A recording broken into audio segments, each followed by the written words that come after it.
Friends, I am Aprati. Welcome back to our channel plants space. आज हम बात करेंगे प्लूमेरिया के बारे में, जो कि एक ब्यूटीफुल फ्लावरिंग प्लांट है।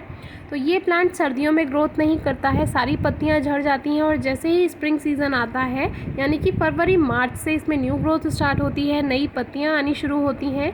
और हमारे यहाँ इस बार हमें कलियाँ 15 मार्च से दिखाई देनी प्लांट में शुरू हो गई थी, यानी हमारे प्लांट ने मार्च में ही कलियाँ देना शुरू कर दिया था। तो अगर आपके प्लांट में कलियाँ नहीं आई हैं तो उसको लेकर बिल्कुल परेशान ना हो, क्योंकि ये प्लांट लगभग मार्च से लेकर सितंबर अक्टूबर तक कभी भी फ्लावरिंग कर सकता है। तो उसमें कोई परेशानी की बात नहीं है, बस आपको कुछ बातों का ध्यान रखना होता है। तो जैसे अभी ये प्लांट ने कलियां देनी शुरू की हैं, तो 15 मार्च के बाद इसका जो पहला फूल खिला कलियां आने के बाद वो 14 अप्रैल को खिला। 14 अप्रैल को हमें प्लांट पर पहला फूल दिखाई दिया, यानी कि कलियों से फूल बनने में लगभग 1 महीना लग जाता है। तो थोड़ा वेट कीजिए आप, उसमें परेशानी की कोई बात नहीं है। और ये पूरी गर्मियों फ्लावरिंग देगा, पूरी रेनी सीज़न फ्लावरिंग देगा, ऐसा नहीं है एक ही बार फूल देके ये रह जाएगा। तो जैसे इसमें जितनी ब्रांचेस ज़्यादा होती हैं, जितनी शाखाएं ज़्यादा होती हैं, उतने ही ज़्यादा फूल आते हैं।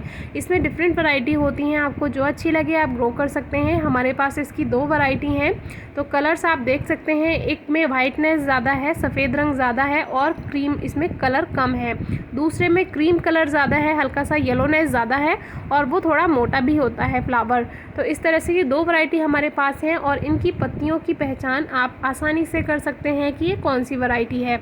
इसमें एक रेड और पिंक शेड भी आता है, वो भी बहुत खूबसूरत लगता है। तो अगर हमें कभी मिलता है तो हम आपसे ज़रूर शेयर करेंगे और उसको अपने गार्डन में ज़रूर ऐड करेंगे। तो जो वाइटनेस ज़्यादा है उनकी पत्तियां आप देखेंगे तो ये आगे से कम नुकीली हैं, और जिसमें येलोनेस ज़्यादा है यानी पीलापन ज़्यादा है फूल में, उसकी पत्तियां आगे से नुकीली ज़्यादा हैं। तो ये इनकी पहचान होती है। तो इससे बहुत अच्छे से आप पहचान कर सकते हैं। प्लूमेरिया को कटिंग से आसानी से ग्रो किया जा सकता है। कम से कम 6 इंच से लेकर 9 इंच बड़ी कटिंग आप लेकर आइए और उसको पॉट में भी लगा सकते हैं, ज़मीन में भी लगा सकते हैं। उसको लाकर आप 2-3 दिन ऐसे ही रखा रहने दीजिए, 2-3 दिन उसको सूखने दीजिए और फिर आप उसको जैसे नॉर्मल कटिंग्स ग्रो करते हैं वैसे ही सीधे आप ग्रो कर सकते हैं। ये आपको फरवरी मार्च में या रेनी सीजन में करना है तो आपको काफ़ी अच्छा रिजल्ट मिल जाएगा।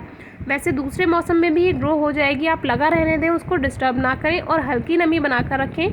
कैसी भी सॉइल में आप इसको ग्रो कर सकते हैं, या फिर अगर मिट्टी जैसी है उसमें थोड़ा सा गोबर की खाद या वर्मी कंपोस्ट मिला दीजिए तो आपको और भी अच्छा रिजल्ट मिल जाएगा। तो जब पौधों में अच्छे से रूट्स बन जाएंगी तो उसकी फ्लावरिंग भी शुरू हो जाएगी। जैसे अगर आपने फरवरी मार्च में ग्रो किया है तो आपको रेनी सीजन तक हो सकता है फ्लावरिंग मिल जाए, अगर प्लांट में अच्छे से रूट्स बन गई हैं।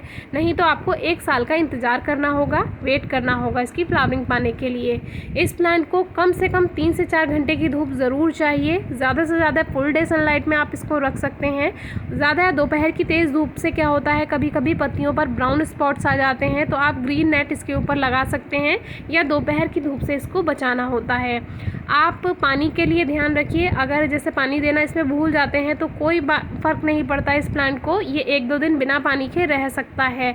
लेकिन कोशिश कीजिए कि हल्की नमी बनी रहे तो प्लांट अच्छे से और अच्छे से ग्रोथ करेगा। फर्टिलाइज़र की इसको कोई ख़ास ज़रूरत नहीं होती है। आपने देखा होगा ये रोड साइड लगे हुए रहते हैं, जो रोड डिवाइडर होते हैं वहाँ पे आपने दिल्ली मुंबई में ज़रूर देखा होगा, साइड में ये लगे रहते हैं। तो वहाँ पर इसको कोई खाद नहीं देने जाता है, फर्टिलाइज़र नहीं देने जाता है, फिर भी ये इतनी अच्छी फ्लावरिंग कर देते हैं।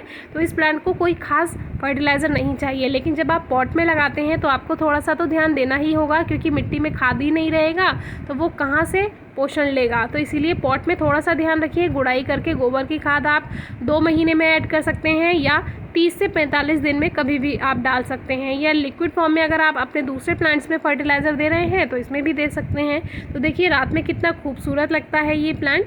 तो इस तरह से 12 इंचेस में 2 प्लांट हमारे पास लगाए हुए हैं हमने। ये पहले सीधे एक ही इसमें ब्रांच थी, फिर हमने इसको कट कर दिया था, उनसे ये 2 शाखाएँ बनी और 2 शाखाओं से अब देखिए कितनी ज़्यादा शाखाएँ इसमें बन जाएंगी अपने आप ही। तो ये एक फ्लावर स्पाइक इसमें आती है जिसमें ये लगभग 100 से 200 फूल तक खिल जाते हैं और प्लांट हेल्दी है तो आपको और भी ज़्यादा फूल मिल जाएंगे। तो देखिए यहाँ से इसमें 3 शाखाएं बननी शुरू हो रही हैं।